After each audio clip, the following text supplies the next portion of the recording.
मी तुम्हाला स्पष्ट दिसतोय का?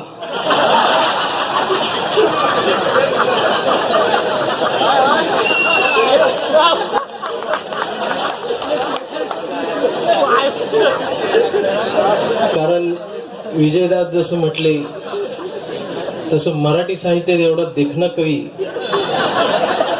तुम्ही अजून बघितला नाही. पण त्या एवढीच देखणी कविता सुद्धा तुम्ही ऐकलीही नसेल. माझी बायको नेहमी म्हणत असते, पांढरे कपडे घालून जात जावा.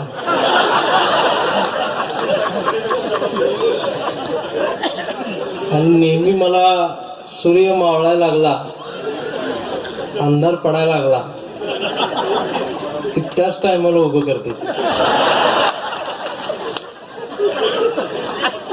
पण खऱ्या अर्थानं अंधार पडल्यावरच उजेडाची गरज असते आणि मग मला यावं लागतं.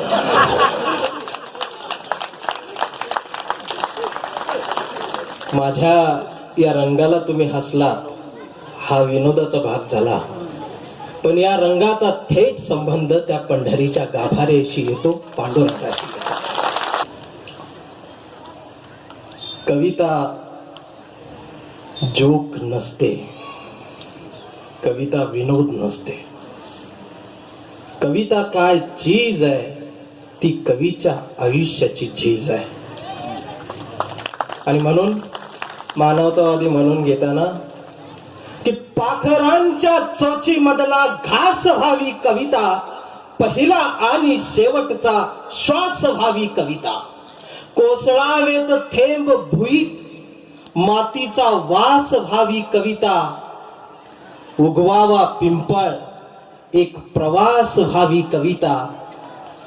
हिंदूच्या कंठामध्ये सलाम अलेकम सलाम व्हावी कविता. मुस्लिमांच्या भाळावरचा नाम व्हावी कविता. मंदिर मस्जिद बांधणाऱ्यांच्या कपाळाचा घाम व्हावी कविता. इंद्रायणीत तरलेला तुकाराम व्हावी कविता. आणि या देशाच्या मातीत विज्ञान पेरणारी अब्दुल कलाम ही व्हावी कविता. तुम्ही म्हणाल एवढा का वरडा लागला?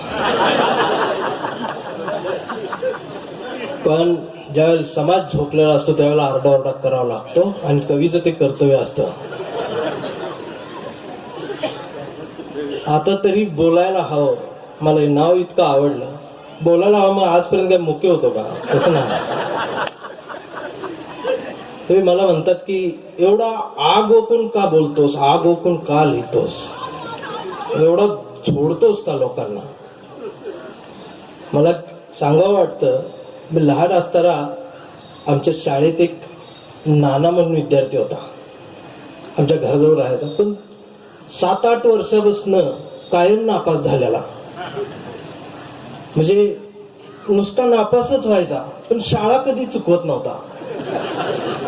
वर्गात सगळा पैलवान गडी हातान पैलवानच होता तेव्हा. आणि शाळेत मास्तरने एक नियम केला होता की ज्या पोराचं प्रश्नाचं उत्तर बरोबर येईल त्या पोरानं सगळ्या वर्गाच्या कानाखाली मारायची. आणि नानाला काहीच येत नव्हतं, नाना रोज मार खायचा. मला वाईट वाटायचं आणि मी म्हणायचो, नाना शाळेत येऊ नको रे. नाना सकाळी चांगला होऊन यायचा आणि जाताना गाल सुजवून जायचा. पण मला त्याचं आश्चर्य वाटायचं, तो शाळा कधी बुडवत नव्हता. एवढा आवडीनं का तो मार खात होता मला कळत नव्हतं. पण एक दिवस असा आला, मास्तरने एक प्रश्न विचारला आणि त्या प्रश्नाचं उत्तर फक्त नानालाच आलं.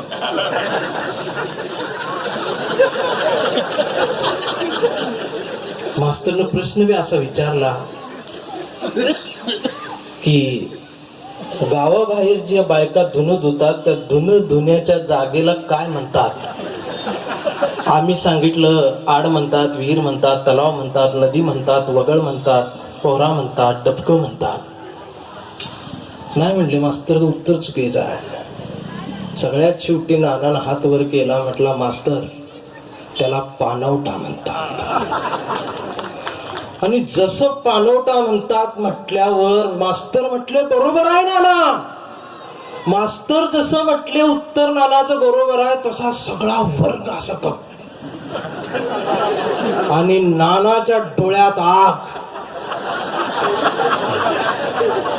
गेल्या 8 वर्षापासून तो अन्याय सहन करतोय. त्यानं दोन्ही हात असे माग सारले आणि पहिलं वर्गाला आतनं कडी लावली. तिथंच अर्धा वर्ग छडीत मुतला. मी नानाच ते रूप पाहत होतो. नाना मास्तर जवळ आला आणि सगळ्यात अगोदर त्यानं मास्तरलाच काय मास्तर म्हटले का, आणि मग नानानं दिलेलं उत्तर जी माझ्या आजची कविता बोलते. नाना म्हणाला, मास्तर ते उत्तर बरोबर असलं तर तुमच्यासाठी तो पानवटा असेल, पण आमच्यासारख्या जुलूम सहन करणाऱ्या कित्येक पिढ्या त्याच पानवट्याखाली गाडल्या गेलेल्या आहेत. आमचा तो मसनवाटा सुद्धा आहे. आणि मग नानानं जी तुडवलं त्यानं ते सगळं बाहेर काढला. सांगायचा उद्देश एवढा होता की सहन करण्याचा काळ ज्या वेळेला संपून जातो त्यावेळेला घाव घालण्याचा ज्या वेळेला काळ सुरू होतो ना, तेव्हा कुणावर दयामाया दाखवायची नसते. तो अधिकार बजावायचा असतो मानवतेसाठी, माणसासाठी. आणि म्हणून कविताच्या 4 ओळी अशा की सारे धर्म ग्रंथ वाचले, सारे धर्म ग्रंथ वाचले, पान चाळताना फक्त एवढीच चूक झाली, बोटाला जिभेवर न्यावं लागला. सारे धर्म ग्रंथ वाचले, पान चाळताना फक्त एवढीच चूक झाली, बोटाला जिभेवर न्यावं लागलं. मी धर्माला थुक्का लावला आणि माणसात आलो. जास्त विचार करायचा ना. परवा दिवाळीला घर रंगवताना रंगांचीच फार भीती वाटली मला. लोक हरामी घराचा रंग बघून माणसाची जात ठरवतात. लोक हरामी घराचा रंग बघून माणसाची जात ठरवतात. म्हणून मी अख्खं घरच पांढर शुभ्र केलं. मी जातीला चुना लावला आणि माणूस झाला. हा थुक्का आणि चुना ज्याला लावायला जमलं तो खऱ्या अर्थाने आजचा भारतीय नागरिक होऊ शकतो. आणि सगळ्यात सर्वश्रेष्ठ धर्म जर आज कुठला ग्रंथ असेल तर तो संविधान समजा आणि माणूस म्हणून जगा. कविता सादर करतोय. या पृथ्वीचा बाप होताना, एक वैश्विक कविता.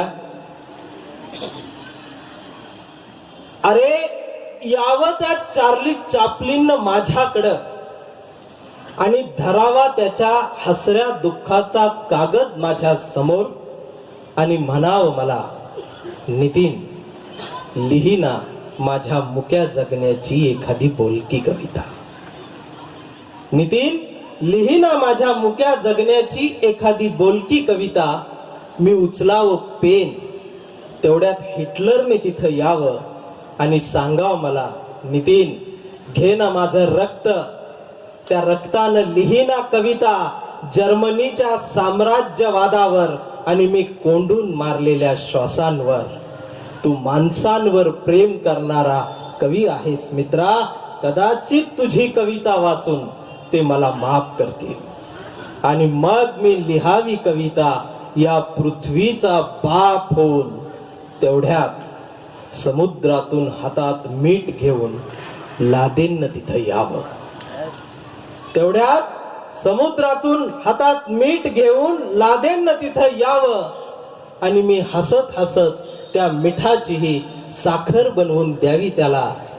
आणि मग म्हणावं लादेन मला, नितीन दे ना तुझा थोडासा तुकाराम, काश्मीरच्या बर्फात पेरावा म्हणतो. दे ना तुझा थोडासा तुकाराम, काश्मीरच्या बर्फात पेरावा म्हणतो. आणावी म्हणतो हिरवी वारी पंढरीला आणि मी म्हणावं लादेनला, लादेन पैगंबर पेरला की तुकारामच उगवत असतो. यावं तिथं बराकने, मी सांगीन बराकला तिसरं महायुद्ध विसर, माझी कविता नेहमी आडवी येईल. हसत हसत दोघांनीही मान्य करावं मला आणि कडकडून मिठीत घ्यावं एकमेकाला. आणि तुम्ही सगळ्यांनी सुद्धा या एकदा माझ्याकडं. कवठे मंकाळला राहतो मी. तुम्ही सगळ्यांनी सुद्धा या एकदा माझ्याकडं. तुमच्या मेंदूतला इतिहास एकदाचा जाळून टाकावा म्हणतो आणि तुम्हाला दाखवावा म्हणतो हा सुंदर भूगोल, जो तुम्हाला आणि आम्हाला फार फार जपून ठेवायचा आहे. जो तुम्हाला आणि आम्हाला फार फार जपून ठेवायचा आहे. मी फक्त माणसांवर प्रेम करणारा कवी आहे मित्रांनो. मला सांगा, देश बदलणाऱ्या पाखरांनी जगण्यासाठी कुणाची गाणी गावीत? देश बदलणाऱ्या पाखरांनी जगण्यासाठी कुणाची गाणी गावीत? ही पाखरं आकाशात उंचच उंच विहार करत राहतात. तशीच आहे माझी कविता, तेवढ्याच उंच कायम विहार करत राहील. मी माणुसकीवर आणि माणसांवर प्रेम करणारा कवी आहे मित्रांनो. माणसावर प्रेम करणारा कवी आहे मित्रांनो. धन्यवाद.